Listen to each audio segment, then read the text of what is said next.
Hello, everybody. Each week, we start by welcoming our different campuses and people watching in different locations. And so, hello to our Kenosha campus today. Hello to our Racine campus today. For those of you who watch online, you engage with us video, you engage with us by listening to the audio. Regardless of how you're connected, we want to welcome you. And by we, I mean myself and the people in the room with me.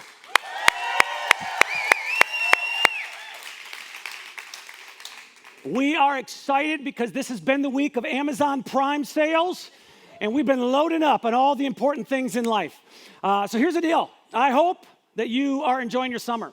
And I just want to say I am so freaking proud of this church because in the summer months, which pastors and churches and really everybody kind of knows it's a summer lull, you've stayed faithful.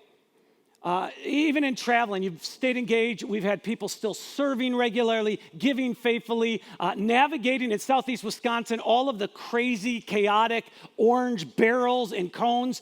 We have a monopoly on those things in this part of the state. And I just want to say thank you. Thank you for staying faithful. Thank you for helping us go strong. Our children's camp that's coming up, man, we had over the last, I think, 3 weeks, just many people, somewhere in the realm of like 70 people step up and say, hey, we're in.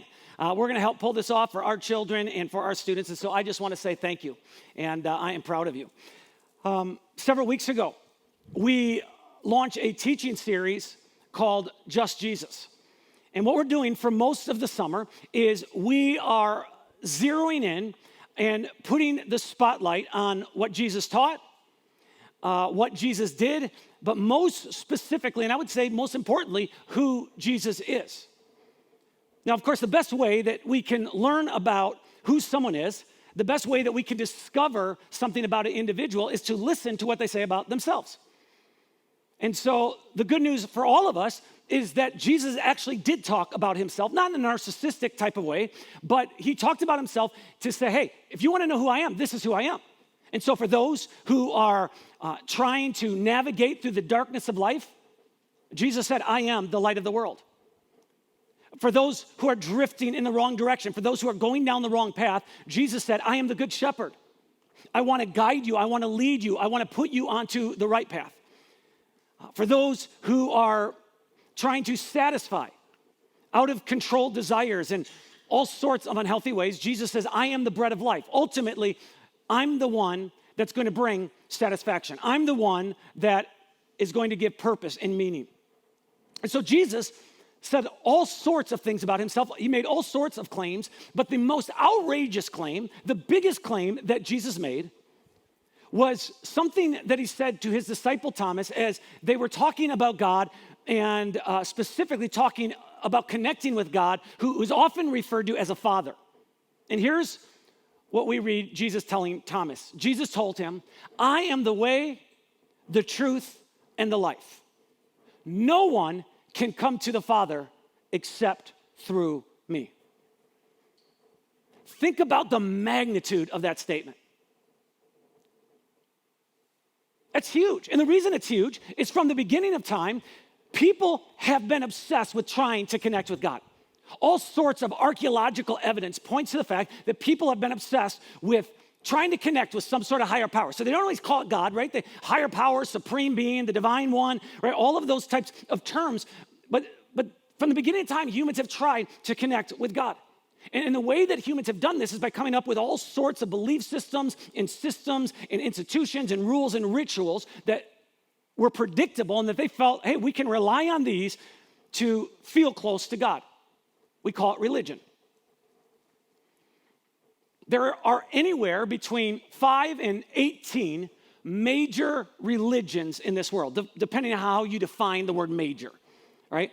And anywhere between 5 and 18 major religions with massive followings. But overall, there are more than 4,000 different religions, 4,000 different systems and structures and belief systems for people to connect with God. And I want to be very respectful, but I'm just going to let you know. Some of them, to me, are just really bizarre. They're just hard for me to connect the dots on, like the Prince Philip movement. Right? So there is an island off the coast of Australia where people living in a couple different villages revere Prince Philip as a god. Now, the reason why they revere him as a god is because according to a local legend that developed somewhere in the mid-1900s, they had this belief that someday a pale-skinned son of a mountain god would marry a powerful woman and come to their island. Well, in 1974, Prince Philip and Queen Elizabeth II visited the island. And initially, when they visited, the villagers saw Prince Philip aboard the royal yacht, and they saw him from afar. And one of the villagers, a warrior, a respected man among them, he declared, "This man is the God we've been waiting for." He said to the rest of the villagers, he said in an interview later on about this, he said, I saw him, Prince Philip, standing on the deck in his white uniform, and I knew then that he was the true Messiah. Okay, so ever since the royal couple visited the country, the villagers have been decorating their shrines with framed portraits of Prince Philip. And they pray to him daily, and they ask him to look over their crops. Of course, he is now deceased. Now, on a completely unrelated note, we are going to have at our Next Steps table pictures available, and we'll be putting these on the walls in our lobby. Completely unrelated, right? But think about this, right? There are thousands and thousands and thousands of religions that people can rely on to connect with God. Not everybody calls it religion. Some people call it nirvana or union with the divine or enlightenment. But regardless of what you call it, humans are notorious for saying, hey, we want to somehow make a connection. And since we're focusing very specifically on Jesus and on who Jesus is throughout the series, the question I want you to consider today is this. Is Jesus the only way to God? Yeah. We'd say yes, right? Come on, let's just be honest. That's kind of the easy answer, especially in a setting like this. Right? Yes, he's the only way to God. And the reason we believe that is Jesus said it, and it's in the Bible, and the Bible said it. I believe it, and I know it's true, right? Or mama told me that Jesus is the only way to God, and so I'm with it. And I get that. But I want to do something today that I hesitated doing because it feels a little nerdy. I want to step back and I want to look at a pretty broad question. And the broad question I want to really wrestle through is if Jesus really is the only way to God, why are there so many religions? Think about more than 4,000. Why? How did all this happen? And so again, getting a little bit nerdy, I want to step back and I just want to think about this, right? Because there is evidence, as I alluded to earlier, there's evidence that from the earliest humans, from the earliest civilizations, people have had this sense that somewhere out there in the universe, there is something bigger than us.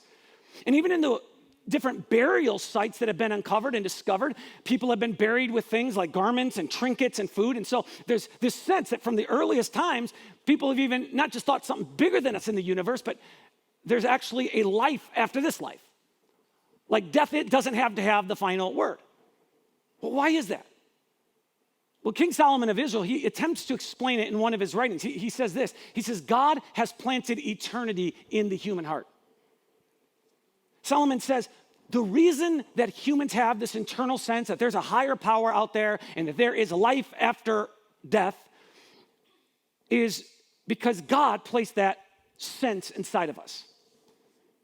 And what's fascinating to me is for thousands and thousands and thousands of years, God just seemed to be content to let humans grapple with who he is and trying to figure out what he's like. He's okay with not giving a bunch of answers. I mean, even the Jewish prophet Isaiah at one point says, you seem like you're a God who hides himself. Now, if you're a parent and your child is struggling with their homework, what's natural? What's the easy thing to do? The easy thing to do and what's natural is you just jump in, you help them with their homework, maybe do it for them and say, you'll get a good grade on that, go back to school now, right? But of course, in the long run, that doesn't help them. Part of what they have to do is figure it out for themselves. And so for civilizations living thousands and thousands and thousands of years ago, what God did was he gave little hints and gave little bits of evidence of his existence. Not a ton, but he gave some. And one of the biggest ways he did this, we don't have time to get into all the different ways God does this, but one of the biggest ways that God has revealed himself throughout history is through creation. And King David alludes to this in one of his writings. He says, the heavens proclaim the glory of God. The skies display his craftsmanship. Day after day, they continue to speak. Night after night, they make him known. Now, we know from astronomy that the universe is complex, right? We are surrounded by a very complex and yet, in many ways, orderly and overwhelming and somewhat confounding universe that all we know about it really is it just happened in one amazing instant, and it's still expanding at the speed of light. And so King David says that the universe, which, if you know anything about the universe, it is way bigger than it really needs to be.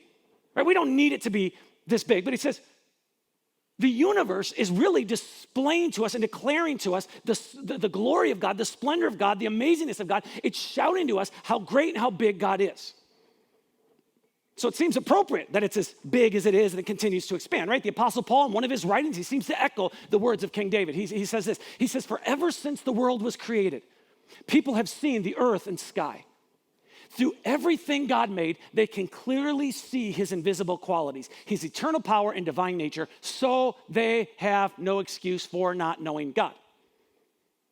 Now, I'm just going to stop right here. I want you to hear this. I don't want to miss this. God reveals himself to this world in all sorts of ways. But one of the biggest ways is through creation, which, as I said, is very appropriate because we will never be able to come close to understanding or discovering all of creation. Right now, more than 80% of what's underwater in the oceans remains unobserved and unexplored. Humans have never been there. It is a great mystery.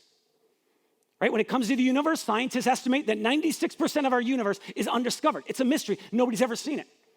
And I'd love to show you pictures, but I have no pictures because we don't have them. We've never been there. We've never seen it. And so with all of the advancements in science and technology, we still only know a fraction of a fraction of a fraction of what's out there. 6 months ago, I read an article in National Geographic, pretty fascinating, and the article said this. It said the latest measurements with the Hubble telescope suggest the universe is expanding faster than scientists' models predict, a hint that some unknown ingredient could be at work in the cosmos. Now, the crazy thing is, this is a reference to the Hubble telescope, but there is a telescope 6 times larger and 100 times more powerful than the Hubble telescope. We've been hearing about it a lot recently. It's called the James Webb telescope, and for the first time, it started sending back photos this past week. Here are some of the pictures of what this telescope picked up. Somewhere out there in the universe that no human would ever see without the crazy technology and inventions we have. And yet it's just a speck, it's just a grain of sand in comparison to the vast universe. And that actually was quoted in an article about their findings. It's like a grain of sand compared to what's out there. The universe is pointing us to a God that is bigger and greater and more powerful than any of us could ever imagine. And the reason there's so many religions is because whether it's through creation or through conscience or through cultural beliefs, most people have this internal sense that there's a creator and there's a mastermind and there's a God behind all of this. And so they're just doing their best to connect with that creator. 2,000 years ago, Apostle Paul, he is visiting the city of Athens, Greece. He's walking around the city and he's noticing all sorts of statues and idols and images of gods and goddesses and different temples of worship to these gods and goddesses. And it's fascinating because if you visit Athens, Greece today, you can see what Paul saw 2,000 years ago. You can see the temples, you can see the gods and the goddesses. And so he's walking around and he's looking at these things, and then he comes across an altar with the words, "To the unknown God." This altar right here was discovered in the 1800s. It's actually discovered in Rome, but it also says, "To the unknown God." So this must have been a somewhat common altar, I'm guessing. The fact that there was one found in a completely different city. But it basically was saying, hey, if we miss the God, if we're trying to worship this God, and man, we're recognizing Zeus, but here's the deal. If we missed one, this is an altar to the unknown God. We're just doing our best to connect with you. So Athens, obviously a very religious city with all these temples and all these idols and all these religious relics. And so Paul spent some time there, and he's walking around, he's meeting people, and he ends up having an opportunity to sit down with some of the brightest minds, some of the greatest philosophers, and some of the greatest thinkers of the day. And they start having this incredible discussion about the advancements in technology and about where the world is headed and about the different gods in the city and about religion. And somewhere in the midst of this discussion, the Apostle Paul, just in a very natural, non-threatening way, he starts openly talking about Jesus. He looks at them and he says this. He says, "Men of Athens, I notice that you are very religious in every way.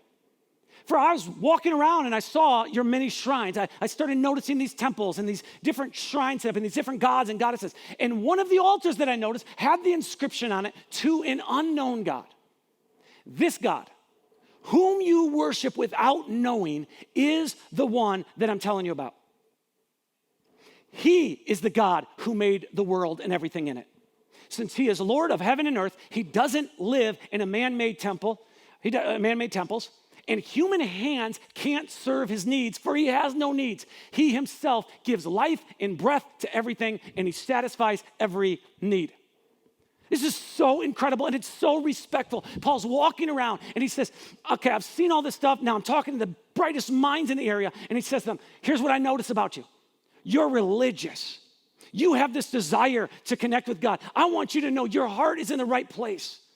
You are doing your best to somehow get connected to the maker of the universe. And so I just want to tell you as clearly as I can tell you that the one you are worshiping without even knowing it, the one you're trying to connect with, this unknown God, it's Jesus. God revealed himself to us through Jesus. I want you to understand Jesus is the one you're trying to worship. And then Paul continues speaking, and he goes on to acknowledge that God hasn't always been forthright about who he is. He hasn't always revealed himself in a clear way. He says, listen, I get it. God hasn't always just come right out and said it. And he explained that God's purpose for not just revealing himself in a super clear way was for the nations to seek after him and perhaps feel their way towards him and find him, though he is not far from any one of us. Paul says we're so close here. You have this desire, you have this want, you're doing your best to seek God out. He says that's what God wants us to do. And he says, I want to encourage you, you're not far off. You have this altar that says to the unknown God, you are doing so good. You're trying to connect with him, but I just need to be honest with you, you don't have the full picture. And then he adds a little bit of encouragement for previous generations that were just doing their best. He said, I want you to know God overlooked people's ignorance about these things in earlier times. He looked at their heart, he extended grace, but now he commands everyone everywhere to repent of their sins and turn to him. Paul just puts a spotlight on Jesus. He puts a spotlight on the life, death, and resurrection of Jesus. And he says, I'm telling you, if you want to connect with God, this is how you do it. Now, in some ways, religion is like a phoropter. Right? I'm guessing we've all been to the eye doctor before. We all sat down in a chair and we all had our eyesight tested, right? The optometrist looks at us and says, all right, you look through these lenses, the phoropter, and try to make out the letters in front of you. And there's this chart, right, with all these letters on it. And of course, the first lens we look through is incredibly blurry, right? It's like, I can't make that out. It's actually worse than if you weren't wearing any glasses at all. And in many ways, this is what bad religion is like. It obscures the image of God. It confuses us. It ends up leading to oppression and harm and abuse. Now, obviously, there is bad within every religion. But there are certain religions that seem to lend themselves towards distorting the image of God. Not all religions are equal.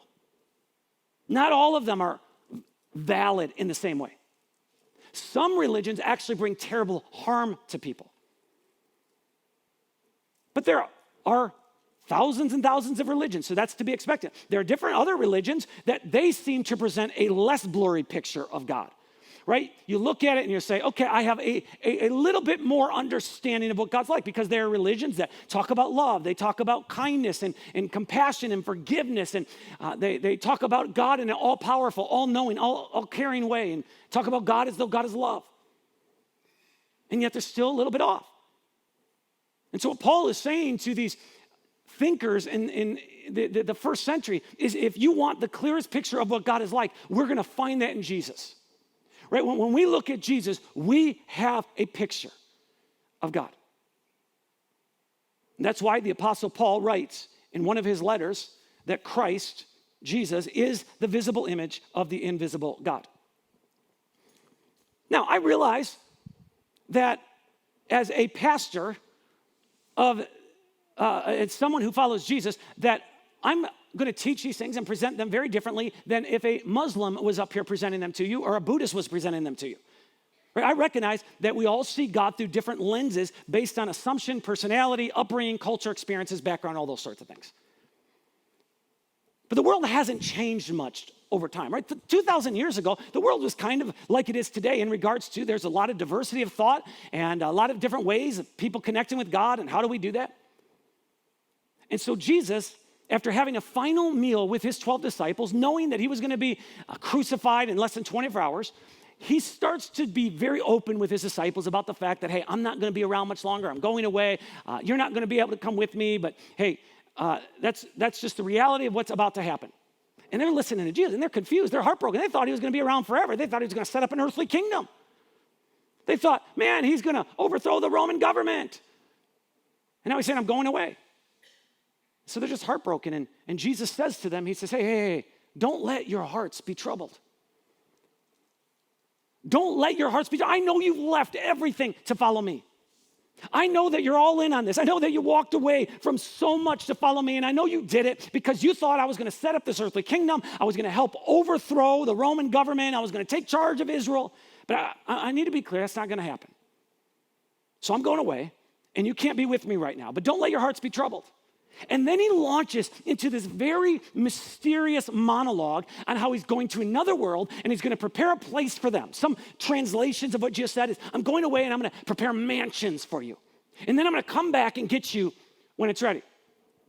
It's like Jesus is saying, I have this angelic army of bricklayers and plumbers and electricians, and they're up there building Buckingham Palace for us in the sky, but I'm going to tell you, when it's all done, I'm coming back for you. But we got to remember, Jesus is a master storyteller. He knows there is no way that we will ever be able to wrap our mind around heaven, the afterlife, eternity. And so what he's doing is he's using imagery to paint a picture of a heavenly community. A community that's like a family that's nurturing and joyful and loving and supportive. It's a place without pain, without sickness, without sadness, without death. A place where the presence of God is felt in its fullness. And Jesus is saying to his disciples, hey, I want you to know, I get it. You have this sense that you were made for another world, and that's because you were made for another world.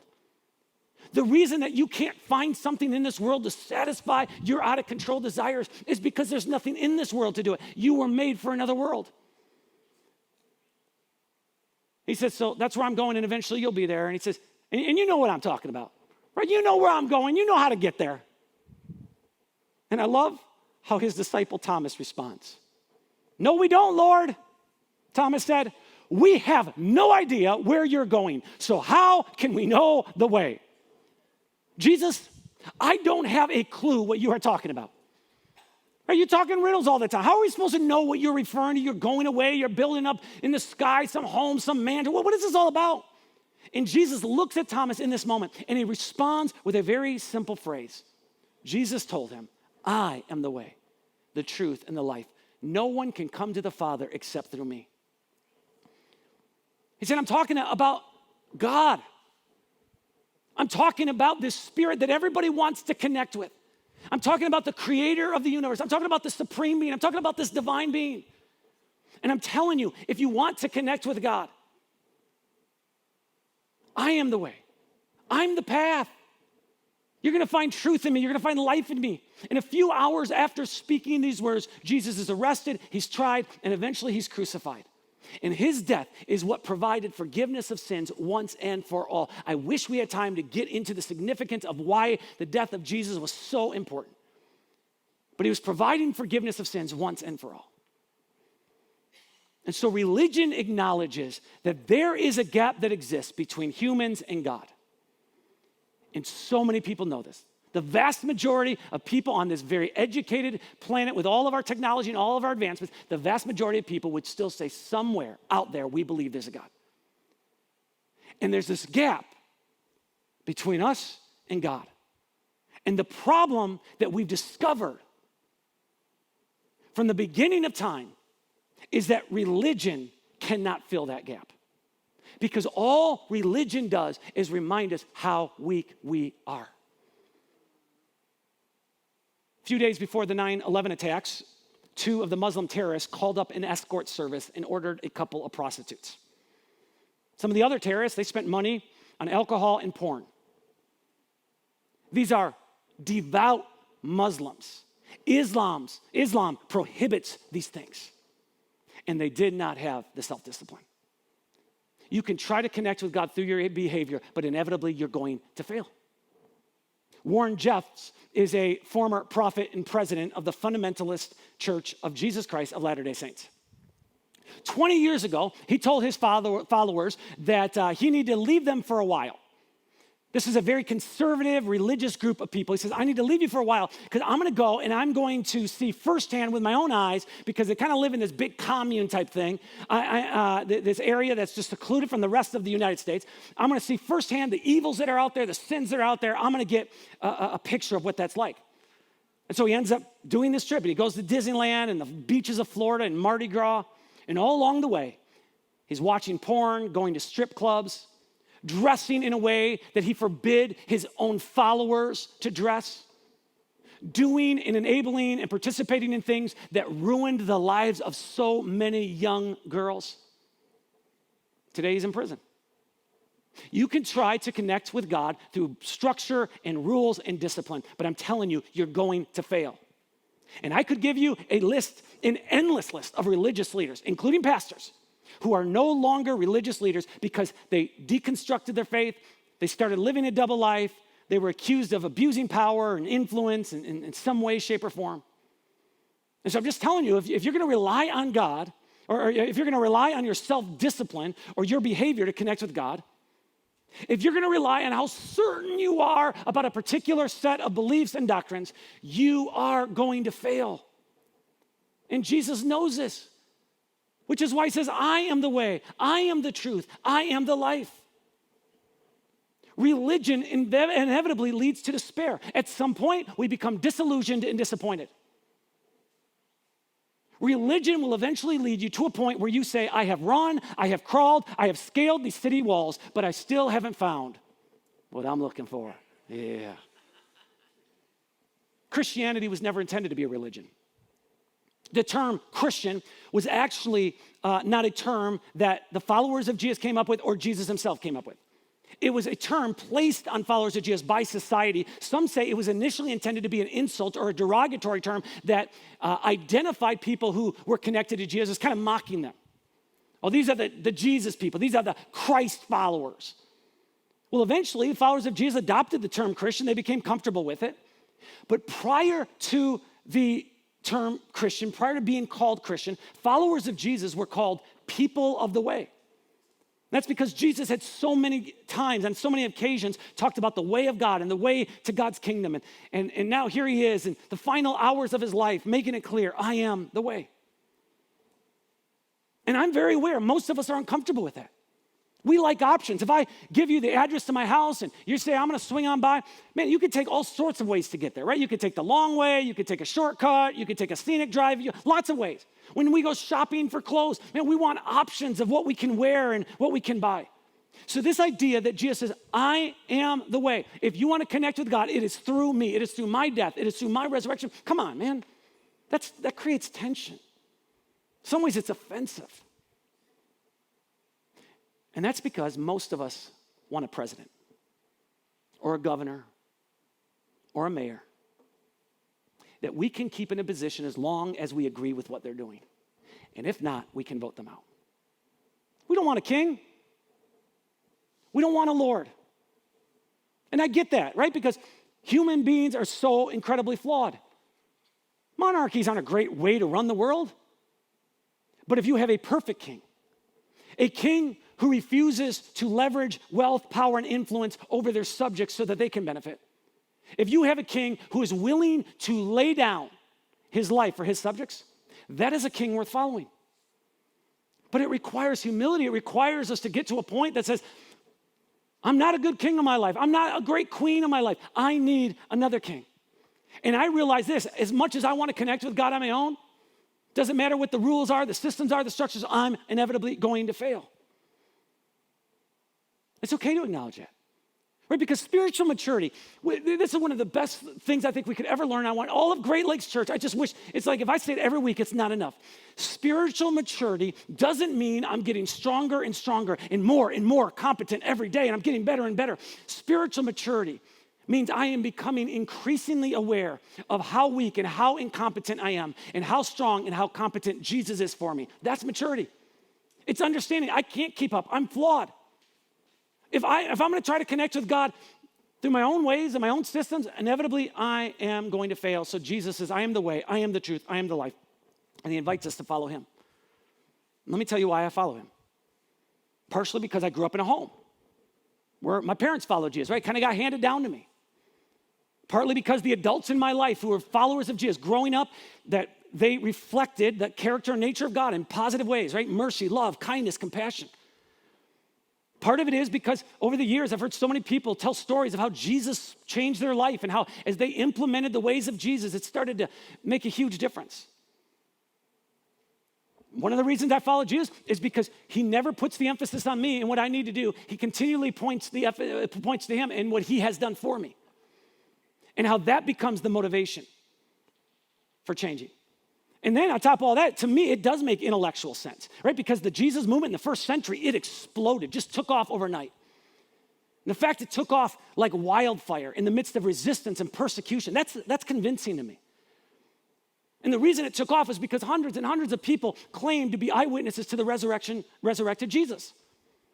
And I don't know if you realize this, but for the first followers of Jesus, those who became part of this movement known as the Way, they did not follow Jesus because the Bible told them to do it. Because they read the Bible and it said, this is what Jesus said. And now they said, the Bible said, I believe it and it's true. No. They had no Bible. What they had were letters and documents and books that were being passed around. And they were being meticulously copied. Those manuscripts were not assembled into what we know as the Bible until a couple hundred years later. The first generation of people to follow Jesus did so because of what they had seen or heard, or because of what their parents or their siblings or their friends had seen or heard. And so when Jesus says, I am the way, I am the truth, I am the life, I got to tell you, I'm believing it. But more than that, I'm counting on it. I'm betting my life on it. And you could say, Dave, you're naive. Listen, everybody has faith. It's just a matter of what you put your faith in and the amount of faith you have. The word faith just says, I don't have all the answers. I'm not 100% certain, and I never will be, but I'm certain enough. I'm certain enough that there is a God. I'm certain enough that there isn't a God. I'm certain enough that Muhammad was right. I'm certain enough that the Buddha was enlightened. I'm certain, right? We're all putting our faith somewhere. And so I invite you to put it in Jesus. So Paul's in Athens, Greece. He's meeting with leading philosophers of his days, talking about the life, death, resurrection of Jesus, talking about the forgiveness of sins once and for all. And here's how they responded.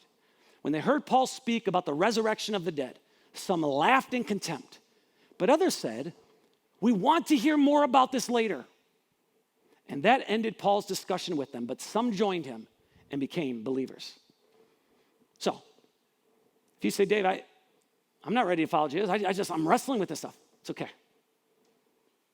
I've been wrestling with it for 47 years. I realize you're not going to make a decision in 47 minutes or 47 weeks, and I don't expect it to.